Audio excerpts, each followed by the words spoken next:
Picture a creature from the prehistoric era, still roaming the earth today. Enter the Komodo dragon. These reptiles, the largest lizards on the planet, can reach up to 10 feet in length and weigh up to 200 pounds. They're native to Indonesia's Lesser Sunda Islands, including the island of Komodo, earning them their legendary name. But here's a fun fact. Komodo dragons are venomous. They possess venom glands loaded with toxins that can lower blood pressure, cause massive bleeding, prevent clotting, and induce shock in their prey. And they're not picky eaters. They'll feast on anything from birds to water buffaloes. And did you know they're excellent swimmers?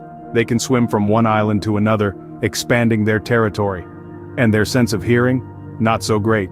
But they make up for it with their keen sense of smell, detecting carrion from miles away.